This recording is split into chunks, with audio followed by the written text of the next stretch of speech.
bienvenue dans cette nouvelle vidéo. Aujourd'hui je vous retrouve pour faire une chronique d'un livre que j'ai lu très récemment et que j'ai adoré, qui est un coup de cœur forcément et qui prend place dans le classement de mes livres préférés. Et oui.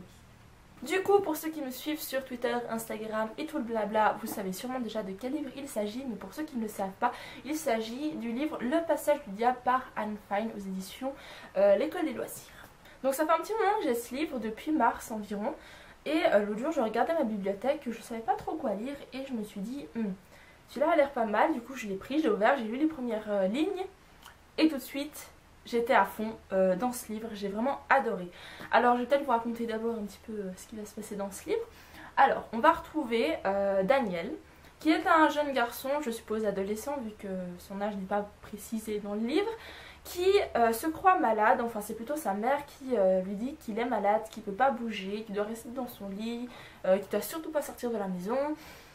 Voilà, donc c'est un peu bizarre, il sait même pas de quoi il souffre, mais il sait juste qu'il est malade, il pense même être en fin de vie, donc c'est pour vous dire à quel point il y a un côté un petit peu bizarre.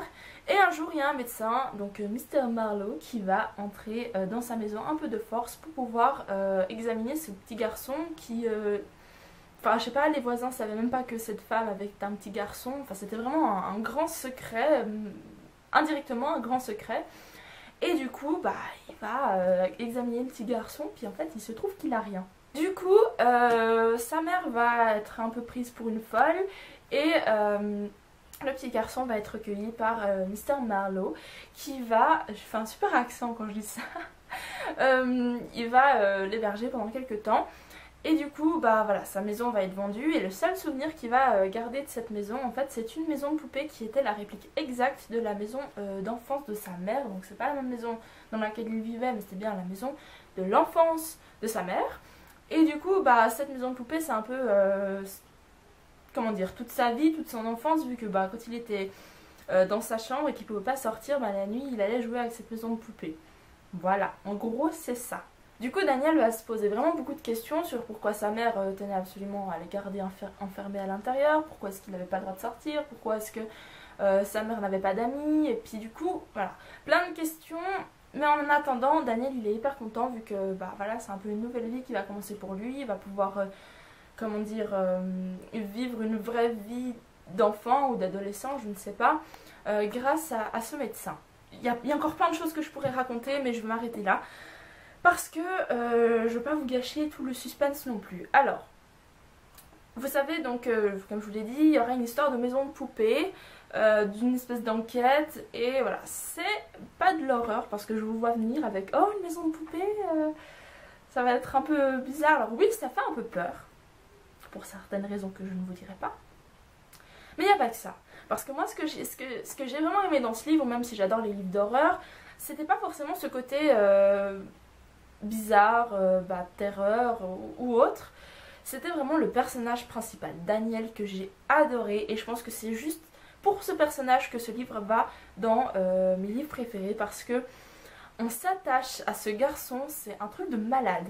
On le suit du début, quand il est dans son lit et qu'il peut rien faire, jusqu'à un peu son épanouissement, on va dire. En fait, il découvre tout simplement ce que nous...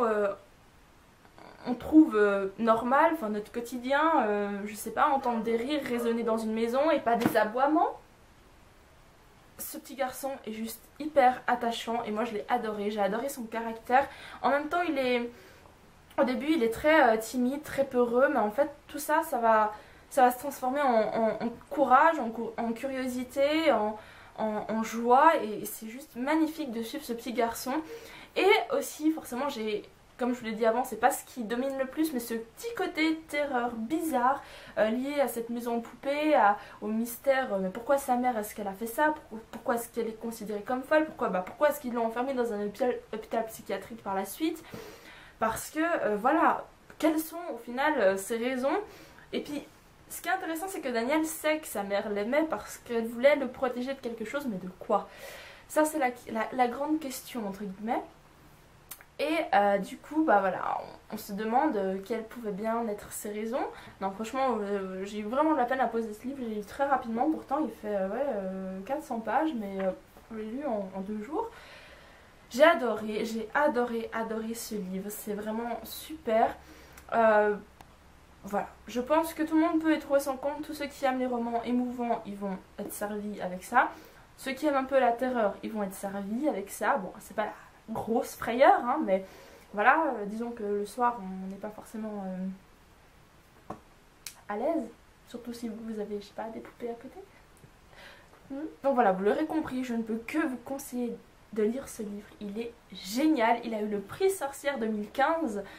Et je pense que je vais adorer ce prix parce que s'il donne des prix à ce genre de roman, en même temps terrifiant et émouvant, bah moi je vais adorer.